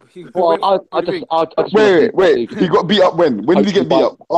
In round 8 he got beaten through the ring, mate. All right. I wouldn't say beat up as in like he just got like battered. I would say he just got beat up. But for the fact is, I just hope Bellew beats him, and then David Hay just thinks, you know what? I'm just going to call it a Doris and just hang my gloves up because. I don't rate the fight. I think Hay wins simply because of based on what happened in the first fight. I mean, he was winning the first fight before his Achilles went. If we're looking down to it in regards to pure boxing, yeah, his Achilles went and the fight changed. There's no denying that. Are you being serious? Are you gonna blame the Achilles? No. I don't really rate David Hay as a person. I think he's quite arrogant. I think he's quite repetitive in what he says. I think he makes a lot of false promises because I'm hearing the press conferences and he's trying to sell the dream that he's in the best conditions ever. And I'm like, just shut up. But I still rate him. And I think if his body holds out, I think he beats Bellew on stoppage. He's not going to knock him out first time, but he will. Take on points. Sorry, take him on points. Do you know what? The only reason why I feel that Bellew has an advantage is basically the mentality. Bellew's doing it for a reason. He's doing it for a legacy, whereas Hayes just doing it for the money. He's chatting shit because he was saying in the press conferences, I've secured my kid's future now. I don't have to box, and he's annoying Scouse accent and all the rest of it. But why are you doing it again? He's doing it for money. They're both doing it for money. Just remember, this is his profession, isn't it? This is his profession. I swear Hay retired at one point. They're both doing it for money. They're both doing it for money. Of course, because that's Bellew's profession. But Hayes desperate, and you can Hayes desperate. He's desperate, and you know what? But even before he took the Bellew fight, I wanted Shannon Briggs to knock him out. I know Shannon Briggs is like whatever, but I wanted to actually see Shannon Briggs and David Hay got together, and Shannon Briggs had knocked him out, and David Hay just got by someone who just like you probably hate David Hay. You know what I mean? No, he's definitely milking the boxing industry. Like, come on, like, do you remember that fight he had on what's that TV channel called? Oh, Dave. It was on Sky Digital. Oh, yeah, I know what you're talking about. Dave. That was terrible. Yeah, he's desperate, man. They should call him Dave. Desperate. Was it Dave TV or something? Dave TV. I thought it was Dave TV or something. Dave. That's his name. Desperate Dave. No. I'm listening. Jason, what's your views on it? Yeah, so I was waiting for the time, man. Where do I start? I mean, so in the first fight, I thought Hay would just like absolutely annihilate Bellew because I just thought, I thought size, levels, experience, just level of competition. I thought he would just walk through Bellew easy, and then. But Bellew kind of surprised me because he had a game plan, which was to obviously move a lot, fight with lots of lateral movement, pick his shots. And it kind of surprised me how old Hay looked because those two fights we had on Dave TV, which were just, oh my gosh, they were horrendous.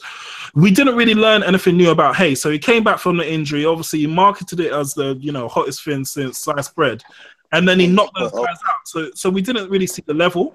And then you get to the Bellew fight and he looked old.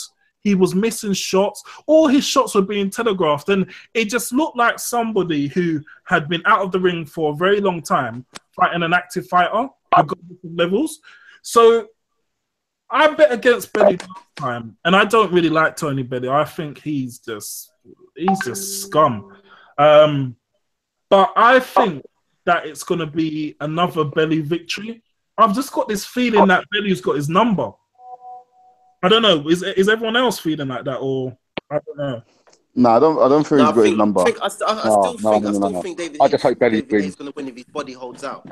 Because based on what happened in the first fight, I mean, before the injury, I mean, Hay was beating him. Okay, fair enough. He wasn't, there was no devastating like knockout and clean flush shots landing. But I agree with Idris on what he said about 5-2 before the Achilles injury happened. Yeah, I just think that that Bellew seemed to just have his number. Like if Hay can roll back the years, yeah, but he just looked very old in that fight, man. And I'm not sure like how serious he's taken his boxing career. Like if he's in it for the right reasons. Like it's all good when like obviously Money Mayweather's doing it straight for money, right? Because he's just like naturally gifted, like super athletic. Like he can take those massive gaps in his career, come back and still school man. But like David Hay, I don't know if he can still do that. He looked like a shot fighter. That was my point. He looked shot, and I can just see Bellew doing the kind of same thing again. I mean, Bellew's not that good. I don't like Bellew, but I mean, yeah, I can just see Bellew doing the same sort of thing again. If I'm honest. I mean, there's two reasons why I think Hay will take this fight. Because if this is his last fight and no one else doesn't want to fight him, his last remaining fight is going to be he got knocked out by the Scouser.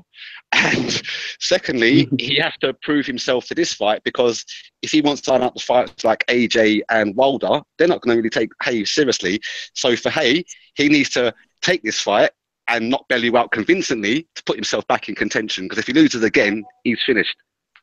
Yeah, so obviously Hay's desperate for an AJ fight, and I think Hay and AJ were quite pally at the start, innit? And then after a while, like they've gone a bit all like I think they've been sending shots at each other and stuff. But I mean, Hay, I don't know. I'm just not as big on him. I've never been a fan of him because for the reasons mentioned, I just think he's just a bit of an idiot. But I just think he's not the same fighter he was 5 years ago. And I think Bellew just being active and just being in and about the scene. I just think Bellew couldn't even get a one-legged Hay out of the ring, which was embarrassing for him. But still, I think Bellew might just have enough to win this. So, yeah, I don't know. I mean, what's the predictions? Just doing a quick round robin. What's the prediction for this fight? Idris, what are you saying? You kept quiet on this one.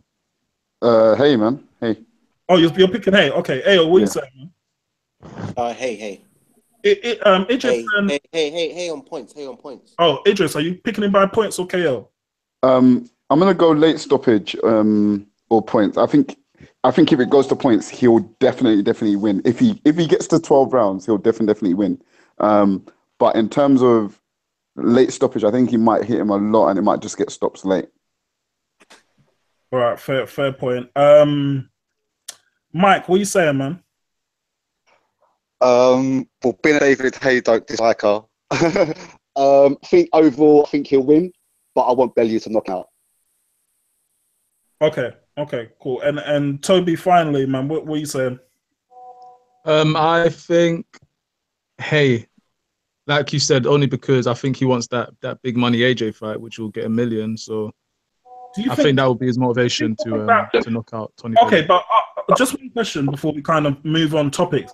Do people think that if, let's say, for example, Hay looks devastating in this fight, like, rolls back the years and absolutely obliterates Bellew, do people think that Eddie Hearn's going to put AJ in with him? Even if he did, I think AJ would beat him. I just think, I think Joshua's got the advantage of youth. The size, he's so much bigger in terms of just overall size. He hits so damn hard, and I think his punches would just wear Hay down. I think, look at the punches he took against Bellew. Joshua might kill him. That one I'll be very worried for. I'll be worried about, like I said against, Chisora, I'd be worried that on Sky Sports they'll say that Chisora is dead by Joshua. I'd be very worried for David Hay as well, because I think he'd just get hit too much. I think he'd get hit too much. One question before we move on to another topic. Who thinks that Hay was better at cruiserweight or at heavyweight? Yeah, cruiserweight. But I definitely think. Look at David Hayes' career, right? David Hay has been fucking well managed, man. Like that's the thing that Adam Booth was really good with David Hay. Like he was able to like guide his career, so he picked the right fights at the right time. Like he unified the belts against Mormek, and Mormek was like a bit of a a hard punch at the time, but he wasn't anything special. Then he fought that Enzo was the one in Maccarinelli. France, yeah? Yeah, that was the one in France. Then he fought Enzo Maccarinelli, and that was like a punchback session. Then he stepped up to heavyweight and fought a few bums. Then he got the Valuev fight, and Valuev, to be honest, at the time, Valuev, no one really wanted to face him because he was just awkward and his size, but he wasn't athletically anything special. And most people even thought that Hay lost that fight. He didn't lose that fight. He didn't lose that fight. Yeah, I know, but then he gets the fight against Klitschko. So I think David Hayes' career, when I look back at it, I think, you got to give him the props. Undisputed cruiserweight champion. But I think he was very much well managed his whole career.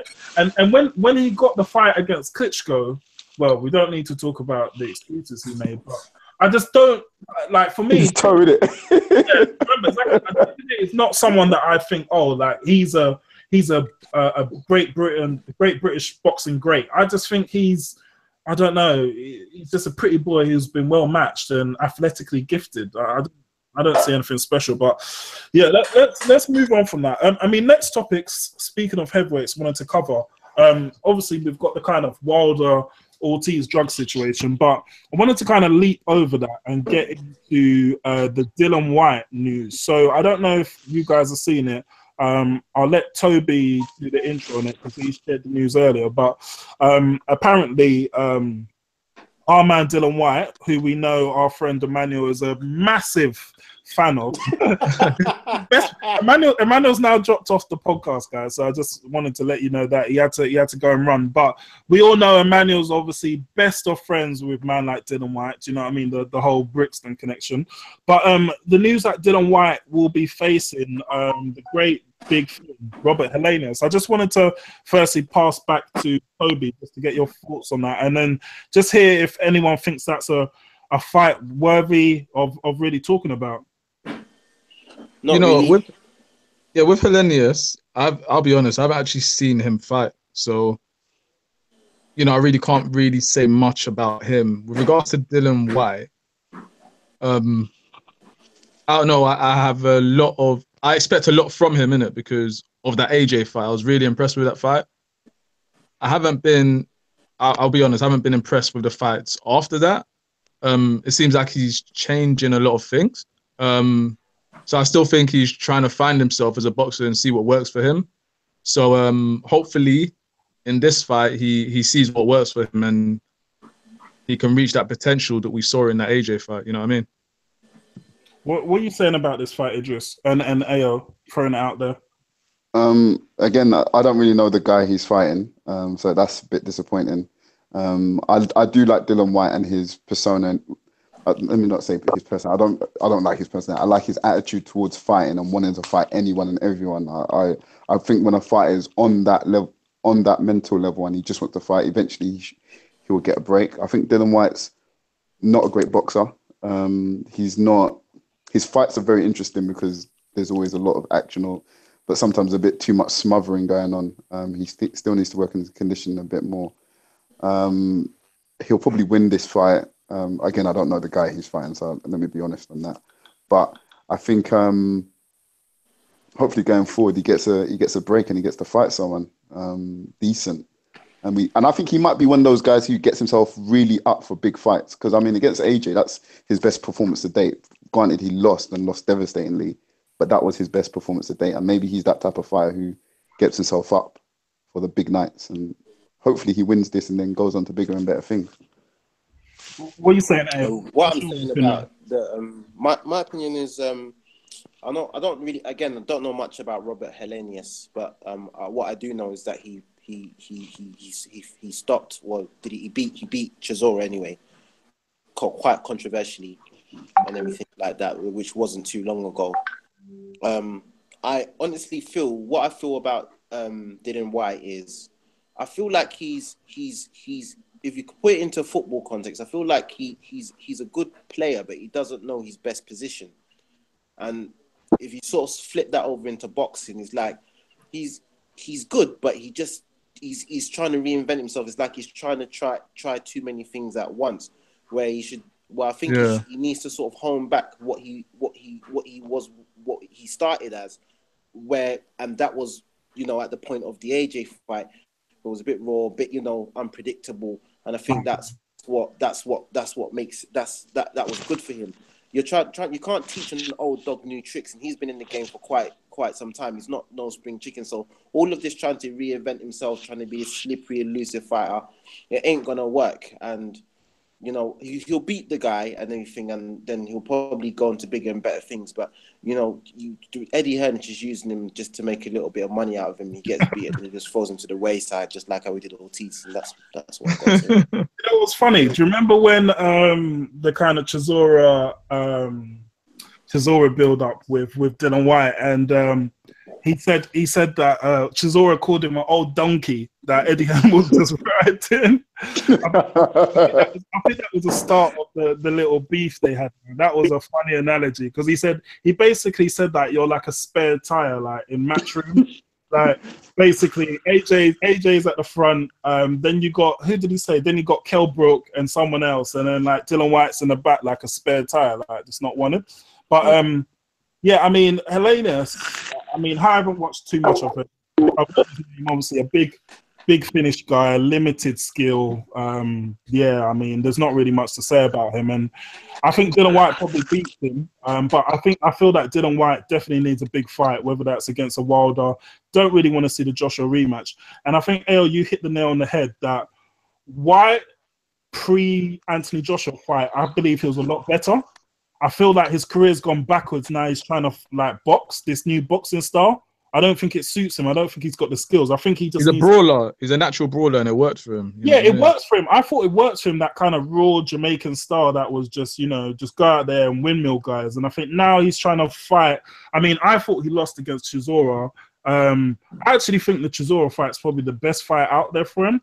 Because I would pay to watch that fight. I would pay to watch that fight. The first fight was really good, and yeah, I mean, against any of the world champions, I think AJ sparks him. I think Wilder probably does the same.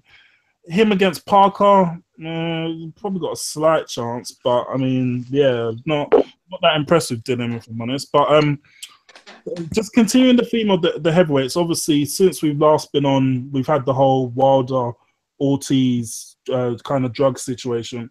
I don't know if you guys really care too much about, you know, kind of PEDs and stuff, but has anyone got any thoughts on kind of where Luis Ortiz's career is at the moment, and you know, Wilder obviously for taking this Deverne fight? Anyone got any thoughts on that?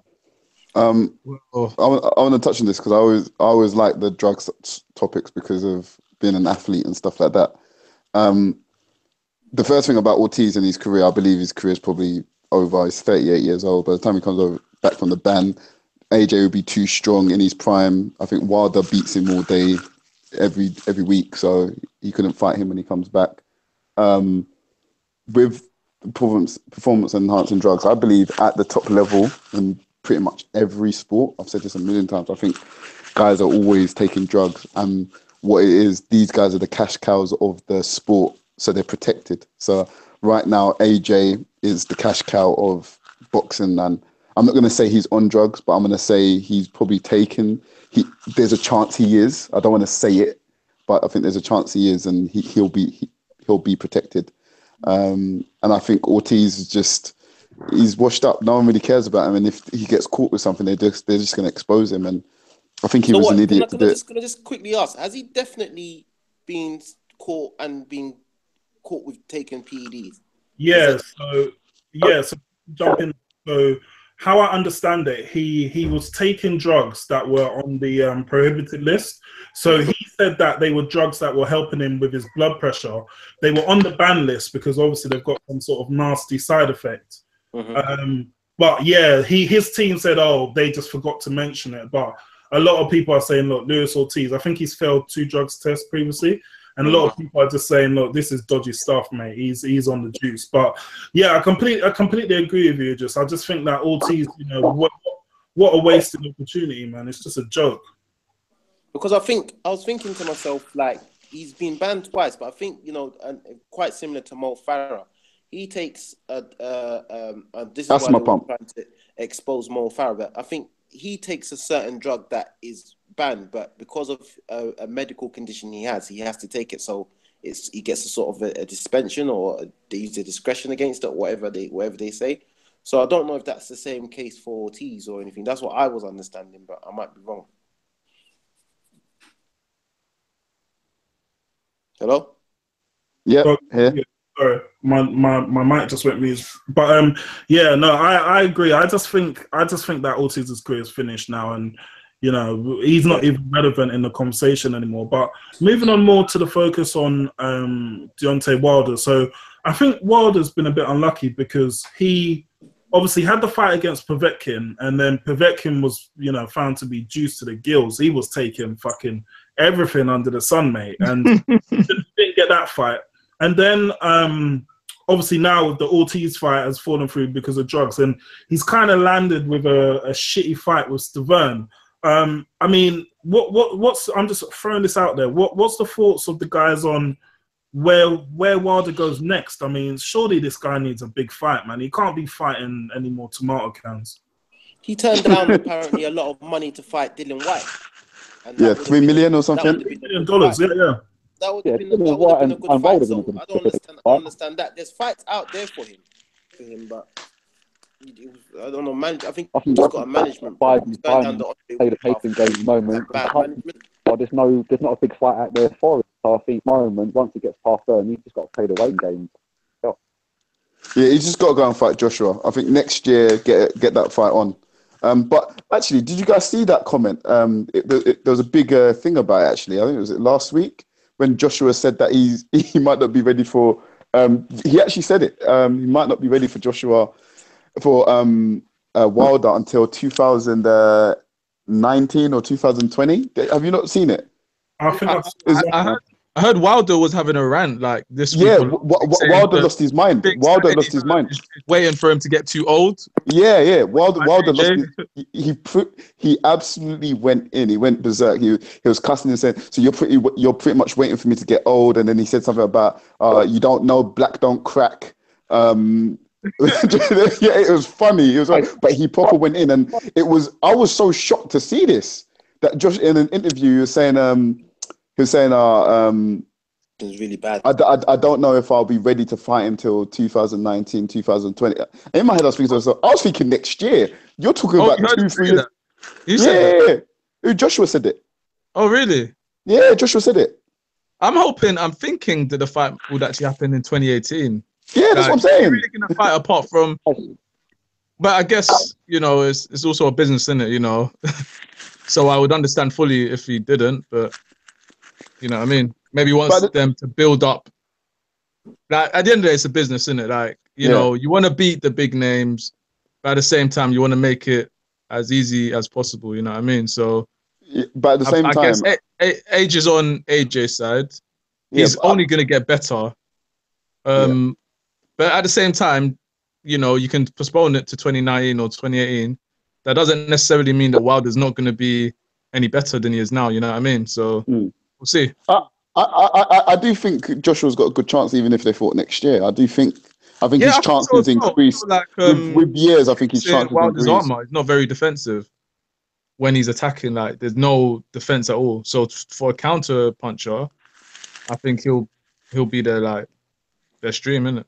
Yeah, but to be fair, I think that fight is strictly a shootout. Whoever lands the big punch first, gets the other person out of there. Yeah, it literally is like that. I mean, I've said this many times. The Klitschko fight, had that been Wilder standing over Joshua, that fight is ended in that round. He's not getting up. It's true. Because he will not. he will hit him with elbows, forearms. He's taking him out in that round, and I think whoever lands the big punch between the two, whether it's in 2019 or 2020, hopefully it's next year, wins the fight. So, interesting point that you made about that. Apparently, I forgot what Vladimir Klitschko, his brother's name is. Vitaly. So apparently, Vitaly was saying that basically he was taking the blame for that fight, and he was saying that he regrets. It's probably not true, but he's saying he regrets basically he said he told his brother to be patient in that fight. Yeah.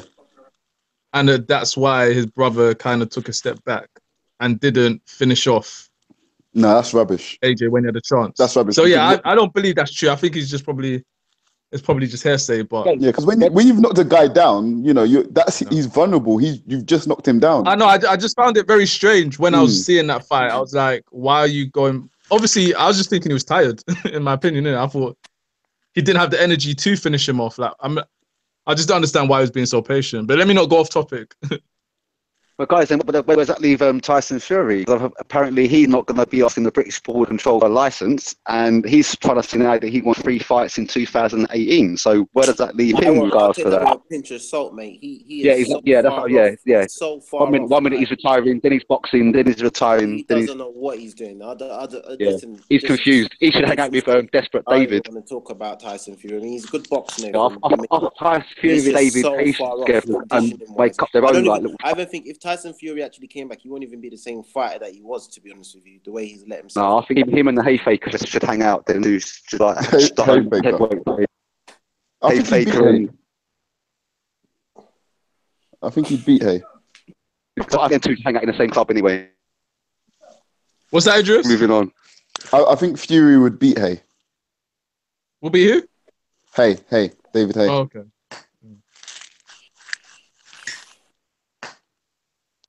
Jason. Yo, Idris, sorry. Oh, okay. No, because I was trying to put my charger in. Sorry, what was the question? About 15 more minutes and I need to shoot out and make some money. No, that's cool. What was the question? Sorry. No, I was just seeing where you were because you were just silent. No, I was trying to actually just plug in my charger when I was trying to move around. But was there a question? I heard about. I was listening to the last bit about Tyson Fury getting in the conversation. Yeah, we don't want to talk about him because he's mugged off at boxing. He's mugged off British boxing. Yeah, let's not talk about it. So yeah, moving on from that. So we've pretty much covered all the topics tonight. Obviously, growth, Eubank. We talked about that for long. Obviously, man like Dillian Whyte, Wilder. Really, this is just throwing kind of an open question out there. I mean, does anyone want to add any topics or cover anything else? Anyone catch the Linares fight last night? Sorry, Santa Cruz fight. Sorry. No, I didn't watch it. Very good. He took him out good. Apparently, he lasted.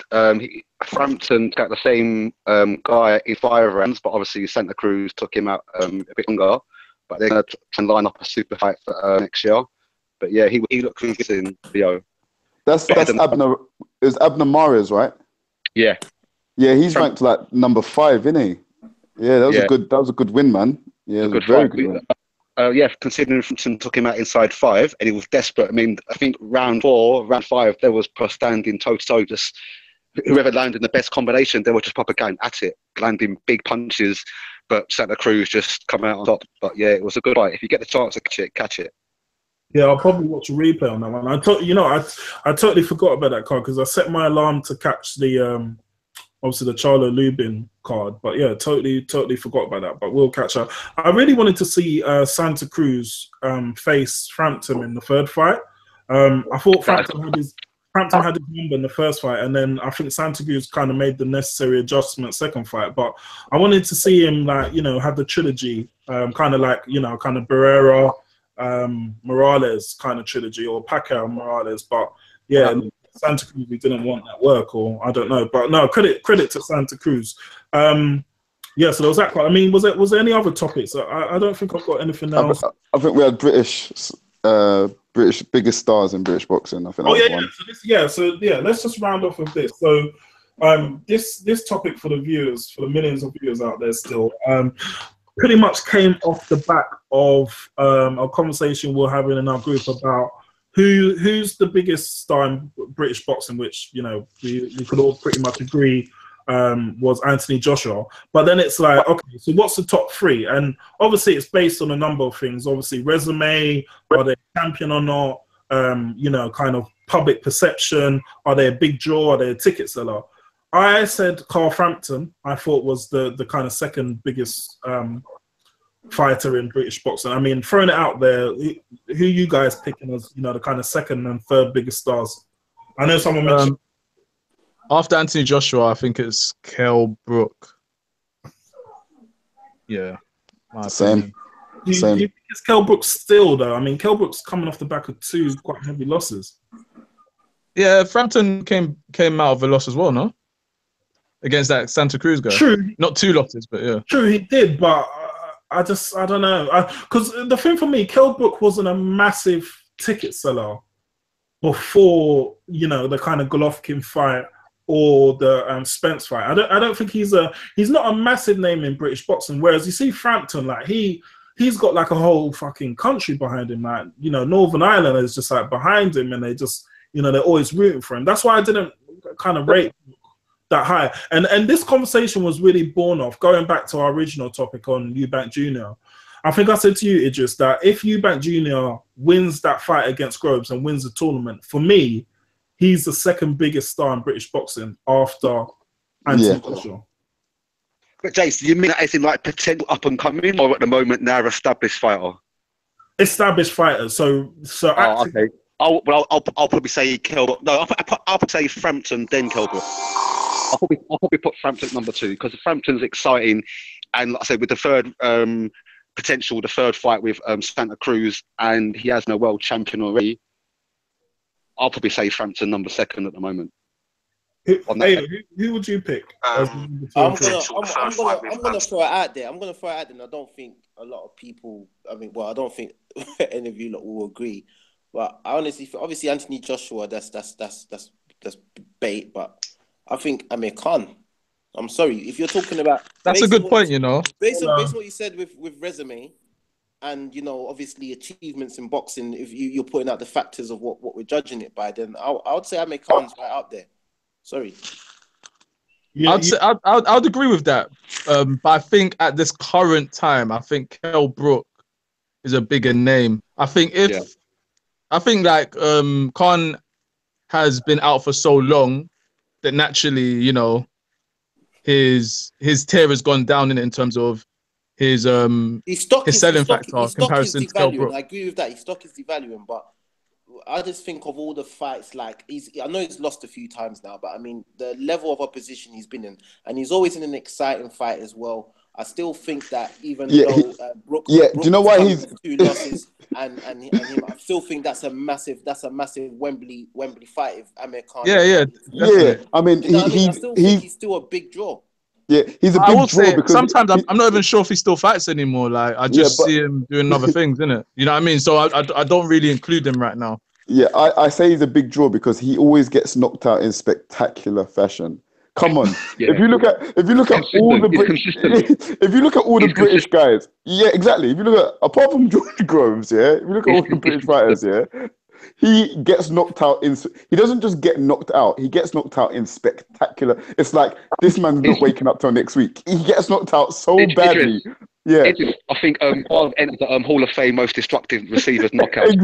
That one against Dillian. All I can remember is the image of Khan laying sparks in the middle of the ring in his black shorts, and it was just like he must have woke up thinking, "Rah, what happened, man? Who put the lights out?" That was just devastating knockout. I'm sure he probably loses a week's worth of memory, and he's thinking it's the build up to the fight. What am I doing here? In Khan's defense, when I first see him fight against Prescott after winning after Olympics, his first fight when I saw him live, I thought that boy. I think I touched on it in the group. I thought that boy had such potential, but the way he's passed on and the way he's turned out. It's just. I thought it would have worked out a lot better for Khan than what it has done, if I'm honest, throughout his career, because he had potential. But he's had some bad defeats, some embarrassing defeats, and some shocking knockouts. Man, I mean, I had the hopes for Amir Khan, if I'm honest. Yeah, Kell Brook beats him for me. Yeah. And Khan's another one. He can talk. If he could fight as good as he talks, he'd be awesome. He'd be much better fighter than what he is. Sometimes he predicts things and when he talks, you just think like Amir, man. Whenever I hear Amir Khan, I just picture of him landing in the ring. That's the first thing I think when someone says Amir Khan. And that's kind of like, should be really Amir Khan. Because he is a talented fighter. He's got good hand speed, he's got good footwork. You know, he can fight, he can box, but he's had some bad losses. Yeah, he has. And Ayo, I think we've had this conversation before. I know me and Ayo, we agree on a lot of things, but definitely not on Amir.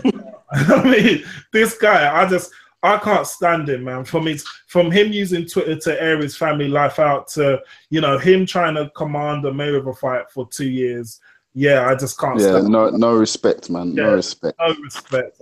Yeah, I mean, I think he's had a good career, but I just think like he's believed his own hype way too much. And the guy right now, he's not even relevant in the 147 conversation. I mean, could you imagine what would happen to Amir Khan if he steps in the ring against Errol Spence? Jeez. But you know what? I'm not even going to go there. Can you imagine if? Speaking of Errol, he's fighting confirmed for January next year. Yeah, I saw that. Errol Spence fighting Peterson. Yes, and Lamont Peterson, January next year. Yeah, I see that. Another PED. Yeah, another PED. Idris, what were you saying? No, I was just going to say, like, not even Errol Spence, not even a proper 147. I'll say Terence Crawford destroys him. Who? Amir Khan? Of course, yeah. Terence Crawford. Terence Crawford destroys a lot of boxers, to be honest with you. Imagine if Amir Khan fought Triple G, like based on what Canelo done as well. You know what I mean? Oh my God! You're talking about someone. You're talking. You really want us to wake up and watch Sky Sports and say someone has died? You really want that to happen? Idris, you know when you fear for George Groves against Eubank, I would fear for Khan against Canelo. Against Triple G. Yeah. I would fear for Amir Khan. I'll be like, I have a stretch for standby, man, and the last rock because that'll just be.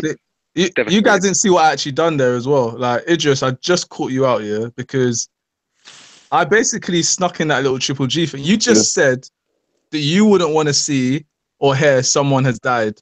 Yeah. Basically, if Amir Khan fought Triple G. Yeah. Go on. Karen. I'm letting you finish. Yeah. Karen. So you're basically saying, okay, he got knocked out by Canelo, right? Yeah. Go on. And so now it sounds like you're implying that Triple G would actually do something worse than that. No. Hold on. So we've all Idris, seen. Idris, just own it. Listen to what I'm saying. Idris, just own it. It's thinking time. Go on then. Listen to what I'm saying. Yeah. Yeah. We've seen the Canelo fight. We saw what happened. When he initially knocked Amir Khan down and he was out cold, did we not fear the worst for him at the time? Did we not fear the worst for him? And when I'm saying waking up on Sky Sports, I'm just saying that as an analogy. I don't really think that anyone's going to actually die. I'm just saying that's the worst. But it sounded like you felt like Triple G would do more damage. He would do damage. That's what it sounded like. I don't know if the knockout can't be more devastating than what Canelo done. It can't be. It can't be. He knocked him out. He was asleep. They had to put smelling salts to wake him up. They had to slap his face to wake him up. So it can't be worse than that. All I'm saying is, we'd as an analogy, we'd wake up and Amir Khan's dead. Death by Triple G hands. You know what I mean? No, Triple G would murder Amir Khan. It would be so bad. It would be so bad. Just Errol Spence in there. Could you imagine? Like, that would just be one of the mismatches of the. That would just be a mismatch of one. I mean, look at what Danny Garcia done to him. This is what I'm saying. He gets knocked out. He doesn't just get knocked out. You know, some guys they get hit, and it's kind of like, it was lucky. But when he gets hit, it's not a lucky punch. It is devastating. That you're thinking, why are you still fighting? That's it. Like, you're done. And the thing is now, because he's been hit like that so many times, I think because he's already punch drunk. When he speaks, he slurs his words. I noticed that. In about when he's over 40, he's effed. He's finished. Yeah, because I know. So Amir Khan, sorry to jump into this. So Amir Khan's been doing like the world tour, isn't it? Have you noticed he's been like a pundit on every big fight recently? He's on Box Nation for a minute. He's on Sky. He's on ITV boxing. Like they just can't keep him out of the studio. And I'm just thinking, like, when's the next fight, mate? But yeah, I mean, he's already slurring the words quite bad. He doesn't look in a good shape. Obviously, he's deluded anyway, so that doesn't help. But yeah, I mean, I'm just thinking, if he was to step in the ring against Errol Spence, oh my gosh! And I'm not. I want to make it clear, I'm not some Errol Spence fanboy, but I'm just saying what Spence would do to him is just like brutal. Like it would just be a beating. Hold on. All right, let's talk about this. I want to add this as a topic, please, guys. Can I do that? You guys. Sorry, I got to shoot off. You know. I need to be going in as well. I've got to Paul at 9. Okay. All right, let's wrap 5 minutes. Let's do a quick one. What were you doing? I was just gonna say, who would we have, Errol Spence or Terence Crawford, if that happened? Oh, that's a good one. It's an amazing fight. Amazing fight. I wouldn't even predict. I just want to watch. I wouldn't have a prediction. I'll just watch. Well, that's I'll go Spence. Who said Spence? Me. Mike. Mike. Yeah. Oh, yeah, that's a tough one, man. I mean, Spencer's got the size, right? And we haven't seen Crawford yet at 147, but I'm pretty confident that Crawford can bring up his skills. I think he's got decent power.